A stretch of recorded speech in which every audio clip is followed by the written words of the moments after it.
ओम शांति। 25 जनवरी 2021 की बाप दादा की साकार मुरली के सार में बाबा ने कहा, मीठे बच्चे, बाप की श्रीमत से तुम मनुष्य से देवता बनते हो, इसलिए उनकी श्रीमत का शास्त्र है सर्वशास्त्र शिरोमणि श्रीमद् भगवद गीता। प्रश्न है आज बाबा का, सतयुग में हर चीज अच्छे से अच्छी सतो प्रधान होती है क्यों? उत्तर में, क्योंकि वहाँ मनुष्य सतो प्रधान है। जब मनुष्य अच्छे हैं तो सामग्री भी अच्छी है, और मनुष्य बुरे हैं तो सामग्री भी नुकसान कारक है। सतो प्रधान सृष्टि में कोई भी वस्तु अप्राप्त नहीं है, कुछ भी कहीं से मांगना नहीं पड़ता। अब मुरली विस्तार से। ओम शांति। बाबा इस शरीर द्वारा समझाते हैं, इनको जीव कहा जाता, इनमें आत्मा भी है, और तुम बच्चे जानते हो परम पिता परमात्मा भी इनमें है। यह तो पहले पहले पक्का होना चाहिए, इसलिए इनको दादा भी कहते हैं। यह तो बच्चों को निश्चय है, इस निश्चय में ही रमण करना है। बरोबर बाबा ने जिसमें पदरामणि की है व अवतार लिया है, उनके लिए बाप खुद कहते हैं, मैं इनके बहुत जन्मों के अंत के भी अंत में आता हूँ। बच्चों को समझाया गया है, यह है सर्वशास्त्र शिरोमणि गीता का ज्ञान। श्रीमत अर्थात श्रेष्ठ मत, श्रेष्ठ ते श्रेष्ठ मत है, ऊंचते ऊंच भगवान की, जिसकी श्रीमत से तुम मनुष्य से देवता बनते हो। तुम भ्रष्ट मनुष्य से श्रेष्ठ देवता बनते हो।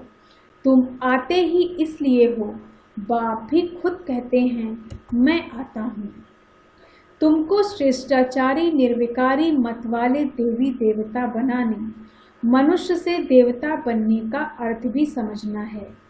विकारी मनुष्य से निर्विकारी देवता बनाने आते हैं। सतयुग में मनुष्य रहते हैं, परंतु दैवी गुणों वाले। अभी कलयुग में हैं आसुरी गुणों वाले। है सारी मनुष्य सृष्टि, परंतु वह है ईश्वरी बुद्धि या है आसुरी बुद्धि। वहाँ ज्ञान, यहाँ भक्ति। ज्ञान और भक्ति अलग अलग है ना। भक्ति की पुस्तक कितनी और ज्ञान की पुस्तक कितनी है। ज्ञान का सागर बाप है, उनका पुस्तक भी तो एक ही होना चाहिए। जो भी धर्म स्थापन करते हैं, उनका पुस्तक एक होना चाहिए। उनको रिलीजियस बुक कहा जाता है। पहला रिलीजियस बुक है गीता, श्रीमद् भगवद गीता। या भी बच्चे जानते हैं, पहला आदि सनातन देवी देवता धर्म है, ना कि हिंदू धर्म। मनुष्य समझते हैं गीता में हिंदू धर्म स्थापन हुआ और गीता गाई है कृष्ण ने। कोई से पूछो तो कहेंगे परंपरा से यह कृष्ण ने गाई है, कोई शास्त्र में शिव भगवान वाच है नहीं। श्रीमद् कृष्ण भगवान वाच लिख दिया है। जो गीता पढ़े होंगे उनको सहज समझ में आएगा। अभी तुम समझते हो, इसी गीता ज्ञान से मनुष्य से देवता बने हैं, तो अभी बाप तुमको दे रहे हैं, राजयोग सिखा रहे हैं, पवित्रता भी सिखा रहे हैं। काम महाशत्रु है, इस द्वारा ही तुमने हार खाई है। अब फिर उन पर जीत पाने से तुम जगत जीत अर्थात विश्व का मालिक बन जाते हो। यह तो बहुत सहज है। बेहद का पाप बैठ इनके द्वारा तुमको पढ़ाते हैं। वह है सभी आत्माओं का बाप, या फिर है बेहद का बाप मनुष्यों का। नाम ही है प्रजापिता ब्रह्मा। तुम कोई से भी पूछेंगे ब्रह्मा के बाप का नाम बताओ तो मूंझ पड़ेंगे। ब्रह्मा विष्णु शंकर है क्रिएशन, इन तीनों का कोई तो बाप होगा ना। तुम दिखाते हो इन तीनों का बाप है निराकार शिव। ब्रह्मा विष्णु शंकर को सूक्ष्म वतन में देवताएं दिखलाते हैं, उनके ऊपर है शिव। बच्चे जानते हैं शिव बाबा के बच्चे जो भी आत्माएं हैं उनको अपना शरीर तो होगा, वह तो सदैव निराकार परमपिता परमात्मा है। बच्चों को मालूम हुआ है निराकार परमपिता परमात्मा के हम बच्चे हैं। आत्मा शरीर द्वारा बोलती है। परमपिता परमात्मा कितनी सहज बातें हैं। किसको कहा जाता है अल्फबेट। बाप पढ़ाते हैं, गीता का ज्ञान किसने सुनाया? निराकार बाप ने। उन पर कोई ताज आदि है नहीं। यह ज्ञान का सागर बीज रूप चैतन्य है। तुम भी चैतन्य आत्माएं हो ना। सभी झाड़ों के आदि मध्य अंत को तुम जानते हो। भल माली नहीं तो परंतु समझ सकते हो कैसे बीज डालते हैं, उनसे झाड़ निकालते हैं। वह तो है जड़ झाड़, या है चैतन्य। तुम्हारी आत्मा में ज्ञान है और कोई की आत्मा में ज्ञान होता नहीं। बाप चैतन्य मनुष्य सृष्टि का बीज रूप है, तो झाड़ भी मनुष्यों का होगा। यह है चैतन्य क्रिएशन। बीज और क्रिएशन में फर्क तो है ना। आम का बीज डालने से आम निकलता है, फिर झाड़ कितना बड़ा होता है। वैसे मनुष्य के बीज में मनुष्य कितने फर्टाइल होते हैं। जड़ बीज में कोई ज्ञान नहीं है, या तो चैतन्य बीज रूप है। उनमें सारे सृष्टि रूपी झाड़ का ज्ञान है कि कैसे उत्पत्ति, पालना, फिर विनाश होता है। या बहुत बड़ा झाड़ खल्लास हो, फिर दूसरा नया झाड़ कैसे खड़ा होता है। यह है गुप्त। तुमको ज्ञान भी गुप्त मिलता है। बाप भी गुप्त आए हैं। तुम जानते हो यह कलम लग रहा है। अभी तो सब पतित बन गए हैं। अच्छा बीज से पहले पहले नंबर में जो पत्ता निकला वह कौन था? सतयुग का पहला पत्ता तो कृष्ण को ही कहेंगे, लक्ष्मी नारायण को नहीं। नया पत्ता छोटा होता है, पीछे बड़ा होता है, तो इस बीज की कितनी महिमा है। या तो चैतन्य है ना, फिर पत्ते भी निकलते हैं, उन्हों की महिमा तो होती है। अभी तुम देवी देवता बन रहे हो, दैवी गुण धारण कर रहे हो। मूल बात ही यह है कि हमको दैवी गुण धारण करने हैं, इन जैसा बनना है। चित्र भी है, या चित्र ना होते तो बुद्धि में ज्ञान ही नहीं आता। यह चित्र बहुत काम में आते हैं। भक्ति मार्ग में इन चित्रों की भी पूजा होती है, और ज्ञान मार्ग में इन चित्रों से तुमको ज्ञान मिलता है कि ऐसा बनना है। भक्ति मार्ग में ऐसे नहीं समझते हैं कि हमको ऐसा बनना है। भक्ति मार्ग में मंदिर कितने बनते हैं? सबसे जास्ती मंदिर किसके होंगे? जरूर शिव बाबा के होंगे, तो बीज रूप है। फिर उनके बाद पहली क्रिएशन के मंदिर होंगे। पहली क्रिएशन या लक्ष्मी नारायण है। शिव के बाद इनकी पूजा सबसे जास्ती होगी। माताएं तो ज्ञान देती हैं, उनकी पूजा नहीं होती। वह तो पढ़ाती हैं ना। बाप तुमको पढ़ाते हैं, तुम किसकी पूजा नहीं करते हो। पढ़ाने वाले भी अभी पूजा नहीं कर सकते। तुम जब पढ़कर फिर अनपढ़ बनेंगे तब फिर पूजा होगी। तुम सो देवी देवता बनते हो। तुम ही जानते हो जो हमको ऐसा बनाते हैं, उनकी पूजा होगी। फिर हमारी पूजा होगी नंबरवार। फिर गिरते गिरते 5 तत्वों की भी पूजा करने लग पड़ते हैं। शरीर 5 तत्वों का है। 5 तत्वों की पूजा करो या शरीर की करो, एक हो जाती है। या तो ज्ञान बुद्धि में है, या लक्ष्मी नारायण सारे विश्व के मालिक थे। इन देवी देवताओं का राज्य नई सृष्टि पर था, परंतु वह कब था या नहीं जानते। लाखों वर्ष कह देते हैं। अब लाखों वर्ष की बात तो कभी किसकी बुद्धि में रह न सके। अभी तुमको स्मृति है, हम आज से 5000 वर्ष पहले आदि सनातन देवी देवता धर्म के थे। देवी देवता धर्म वाले फिर और धर्मों में कन्वर्ट हुए हैं। हिंदू धर्म कह नहीं सकते, परंतु पतित होने कारण अपने को देवी देवता कहना शोभता ही नहीं। अपवित्र को देवी देवता कह न सके। मनुष्य पवित्र देवियों की पूजा करते हैं तो जरूर खुद अपवित्र हैं, इसलिए पवित्र के आगे माथा झुकाना पड़ता है। भारत में खास कन्याओं का नमन करते हैं, कुमारों को नमन नहीं करते। फीमेल को नमन करते हैं, मेल को नमन क्यों नहीं करते? क्योंकि इस समय ज्ञान भी पहले माताओं को मिलता है। बाप इनमें प्रवेश करते हैं। या भी समझते हो बरोबर यह ज्ञान की बड़ी नदी है। ज्ञान नदी भी है, फिर पुरुष भी है। यह है सबसे बड़ी नदी। ब्रह्मपुत्र नदी है सबसे बड़ी, जो कलकत्ता तरफ सागर में जाकर मिलती है। मेला भी वहाँ लगता है, परंतु उनको यह पता नहीं कि यह आत्माओं और परमात्मा का मेला है। वह तो पानी की नदी है जिस पर नाम ब्रह्मपुत्र रखा है। उन्होंने तो ब्रह्म ईश्वर को कहा हुआ है, इसलिए ब्रह्मपुत्र को बहुत पावन समझते हैं। बड़ी नदी है तो पवित्र भी वह होगी। पतित पावन वास्तव में गंगा को नहीं ब्रह्मपुत्र को कहा जाए। मेला भी इनका लगता है।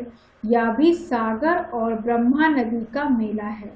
ब्रह्मा द्वारा एडॉप्शन कैसे होती है, यह गूढ़ बातें समझने की हैं, जो प्रायः लोप हो जाती हैं। यह तो बिल्कुल सहज बात है ना। भगवान वाच, मैं तुमको राजयोग सिखलाता हूँ, फिर यह दुनिया ही खल्लास हो जाएगी। शास्त्र आदि कुछ भी नहीं रहेंगे। फिर भक्ति मार्ग में यह शास्त्र होते हैं, ज्ञान मार्ग में शास्त्र होते नहीं। मनुष्य समझते हैं यह शास्त्र परंपरा से चले आते हैं। ज्ञान तो कुछ है नहीं, कल की आयु ही लाखों वर्ष कह दी है, इसलिए परंपरा कह देते हैं।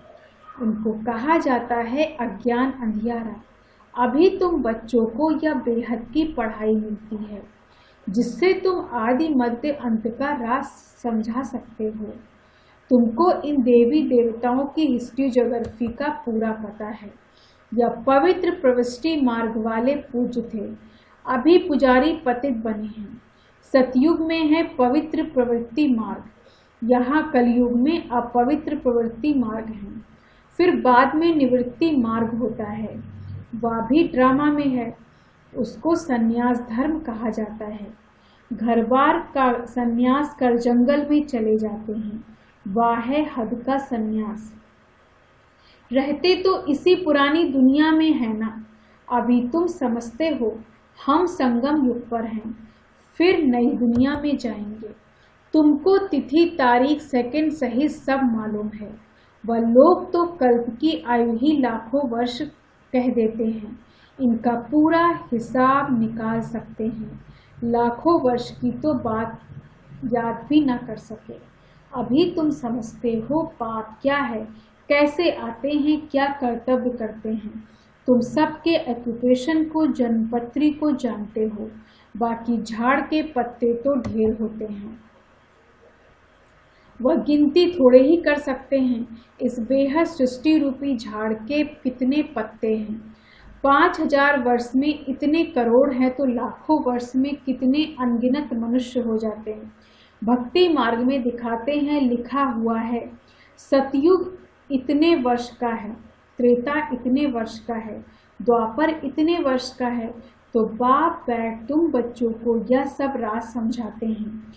आम का बीज देखने से आम का झाड़ सामने आएगा ना। अभी मनुष्य सृष्टि का बीज रूप तुम्हारे सामने है। तुमको बैठ झाड़ का राज समझाते हैं, क्योंकि चैतन्य है। बताते हैं हमारा यह उल्टा झाड़ है। तुम समझा सकते हो जो भी इस दुनिया में है, जड़ व चैतन्य हूबहू रिपीट करेंगे। अभी कितना वृद्धि को पाते रहते हैं, सतयुग में इतना हो नहीं सकता। कहते हैं फलानी चीज ऑस्ट्रेलिया से, जापान से आई। सतयुग में ऑस्ट्रेलिया, जापान आदि थोड़े ही थे। ड्रामा अनुसार वहाँ की चीज यहाँ आती है। पहले अमेरिका में गेहूं आदि आते थे, सतयुग में कहाँ से आएंगे, थोड़े ही। वहाँ तो है ही एक धर्म, सब चीजें भरपूर रहती हैं। यहाँ धर्म वृद्धि को पाते रहते हैं तो उनके साथ सब चीजें कम हो जाती हैं। सतयुग में कहाँ से मंगाते नहीं हैं, अभी तो देखो कहाँ कहाँ से मंगाते हैं। मनुष्य पीछे वृद्धि को पाते गए हैं। सतयुग में तो अप्राप्त कोई वस्तु होती नहीं। वहाँ की हर चीज सतोप्रधान बहुत अच्छी होती है। मनुष्य ही सतोप्रधान है। मनुष्य अच्छे हैं तो सामग्री भी अच्छी है, मनुष्य बुरे हैं तो सामग्री भी नुकसान कारक है। साइंस की मुख्य चीज है एटॉमिक बम्स, जिससे इतना सारा विनाश होता है। कैसे बनाते होंगे? बनाने वाली आत्मा में पहले से ही ड्रामा अनुसार ज्ञान होगा। जब समय आता तब उनमें यह ज्ञान आता। जिसमें सेंस होगी वही काम करेंगे और दूसरों को सिखाएंगे। कल्प कल्प जो पाठ बजाया है वही बजता रहता है। अभी तुम कितने नॉलेजफुल बनते हो, इनसे जास्ती नॉलेज होती नहीं। तुम इस नॉलेज से देवता बन जाते हो। इससे ऊंच कोई नॉलेज है नहीं। वह है माया की नॉलेज, जिससे विनाश होता है। वह लोग साइंटिस्ट मून में जाते हैं, खोजते हैं। तुम्हारे लिए कोई नई बात नहीं, यह सब माया का फॉर्म्स है। बहुत शो करते हैं, अति डीपनेस में जाते हैं, बहुत बुद्धि को लड़ाते हैं, बहुत बुद्धि को लड़ाते हैं। कुछ कमाल कर दिखावे। बहुत कमाल करने से फिर नुकसान हो जाता है। क्या क्या बनाते रहते हैं। बनाने वाले जानते हैं इनसे यह विनाश होगा। अच्छा, मीठे मीठे सिक्के लदे बच्चों प्रति माता पिता बाप दादा का याद प्यार और गुड मॉर्निंग। रूहानी बाप की रूहानी बच्चों को नमस्ते। हम रूहानी बच्चों की रूहानी बाप दादा को गुड मॉर्निंग, नमस्ते नमस्ते नमस्ते। धारणा के लिए मुख्य सार, पहली पॉइंट, गुप्त ज्ञान का सिमरण कर हर्षित रहना है। देवताओं के चित्रों को सामने देखते उन्हें नमन वंदन करने के बजाय उन जैसा बनने के लिए दैवी गुण धारण करने हैं। सृष्टि के बीज रूप बाप और उनकी चैतन्य क्रिएशन को समझ नॉलेजफुल बनना है। इस नॉलेज से बढ़कर और कोई नॉलेज होती ही नहीं हो सकती। इसी नशे में रहना है। वरदान है आज बाबा का, जिम्मेवारी संभालते हुए आकारी और निराकारी स्थिति के अभ्यास द्वारा साक्षात्कार मूर्त भव। जिम्मेवारी संभालते हुए आकारी और निराकारी स्थिति के अभ्यास द्वारा साक्षात्कार मूर्त भव। विस्तार से, जैसे साकार रूप में इतनी बड़ी जिम्मेदारी होते हुए भी आकारी और निराकारी स्थिति का अनुभव कराते रहे, ऐसे फॉलो फादर करो। साकार रूप में फरिश्तेपन की अनुभूति कराओ। कोई कितना भी अशांत व बेचैन घबराया हुआ आपके सामने आए, लेकिन आपकी एक दृष्टि वृत्ति और स्मृति की शक्ति उनको बिल्कुल शांत कर दे। व्यक्त भाव में आए और अव्यक्त स्थिति का अनुभव करे, तब कहेंगे साक्षात्कार मूर्त। स्लोगन है आज का, जो सच्चे रहमदिल हैं उन्हें देह व देह अभिमान की आकर्षण नहीं हो सकती। जो सच्चे रहमदिल हैं उन्हें देह व देह अभिमान की आकर्षण नहीं हो सकती। ओम शांति। धन्यवाद।